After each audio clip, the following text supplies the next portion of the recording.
Life is unpredictable. People will test you, provoke you, and try to shake your foundation. The question is, will you crumble or stay calm under pressure? Emotional control isn't just a skill, it's a weapon, a shield, and a strategy all in one. If you're tired of being ruled by your emotions and want to master them instead, this is your guide. Stick around and let's turn chaos into your playground. Emotions are like fire, powerful when controlled but destructive when left unchecked. To master emotional control, you first need to understand your triggers. Triggers are those moments or situations that stir an intense reaction within you. They're the buttons others can press to disrupt your calm. Identifying them is the first step to disarming them. For example, imagine someone criticizes your decisions in front of a group. If your immediate reaction is anger or defensiveness, pause. Instead of reacting, ask yourself, why does this bother me? Is it their words or my own insecurities speaking? By examining the situation, you take control of your emotions rather than letting them control you.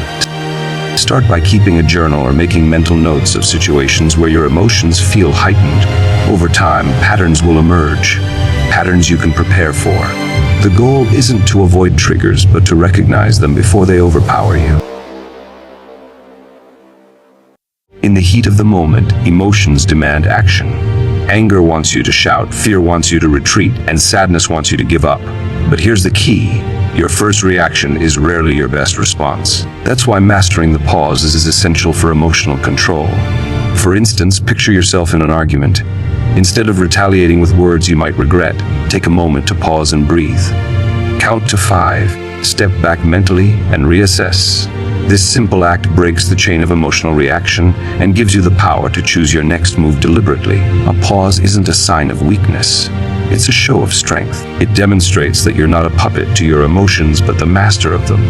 Practice pausing in small, everyday situations, and soon it will become second nature, even in high-stakes moments. True emotional control isn't built in moments of comfort. It's forged in the fire of challenges. To strengthen your ability to stay calm, you must expose yourself to uncomfortable situations deliberately. Each exposure is a test that sharpens your emotional resilience. For example, start by stepping out of your comfort zone. Speak up in a meeting, confront a difficult conversation, or try something new that scares you. These small acts of courage train your mind to handle stress without faltering. Over time, situations that once felt overwhelming will feel manageable, even ordinary. Personally, I've learned that discomfort is an ally. By facing it head-on, I've grown stronger and more composed in the face of adversity. Remember, resilience isn't about never feeling stressed. It's about adapting and thriving despite it. Detachment isn't about shutting off your emotions. It's about controlling how deeply you let them affect you. When you practice detachment, you gain the ability to observe situations objectively without being overwhelmed by feelings. For instance, imagine someone betrays your trust. Instead of letting anger consume you, detach and evaluate. Ask yourself, why did this happen? What can I learn? How do I move forward without unnecessary drama? This process doesn't mean suppressing your emotions, but rather channeling them productively. Detachment is like wearing armor.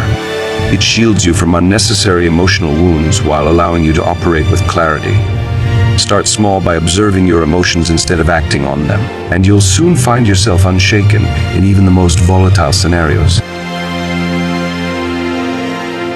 What you tell yourself in moments of pressure determines how you respond. Your inner dialogue can either amplify chaos or create calm. Mastering emotional control requires you to strengthen the voice inside your head. For example, when you fail at something, instead of spiraling into negativity with thoughts like, "I'll never succeed," reframe it. Tell yourself, "This is a lesson. What can I do better next time?" This shift from defeat to growth rewires your brain to handle setbacks with strength. Ayanokoji's secret lies in his inner dialogue. It's calculated, strategic, and never self-defeating. Develop your own internal narrative that supports you, especially when external circumstances are chaotic. Emotional neutrality doesn't mean you don't care. It means you maintain balance. By staying neutral, you neither overreact to victories nor collapse under defeats. This balance gives you the stability to keep progressing. Imagine receiving both praise and criticism. Emotional neutrality allows you to take both in stride. Acknowledge the praise without letting it inflate your ego and learn from criticism without letting it tear you down. This mindset keeps you grounded and focused. To cultivate neutrality, practice gratitude for successes and humility for failures.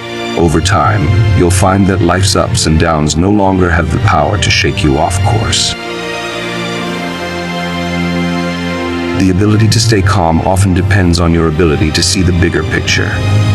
Long-term thinking allows you to put temporary threats into perspective. When you focus on your ultimate goals, minor frustrations lose their power. For instance, if someone provokes you, ask yourself, does this matter in the grand scheme of my life? Most of the time, the answer is no. By focusing on the bigger picture, you conserve your energy for what truly matters. Long-term thinking isn't just a mindset. It's a discipline. Train yourself to view every challenge as a stepping stone to your larger goals, and emotional control will naturally follow. Emotional control is the foundation of power. When you understand your triggers, practice detachment, and embrace challenges, you become untouchable. This isn't just about managing your emotions, it's about mastering them. Remember, calmness is strength and control is freedom. Be elite, stay elite.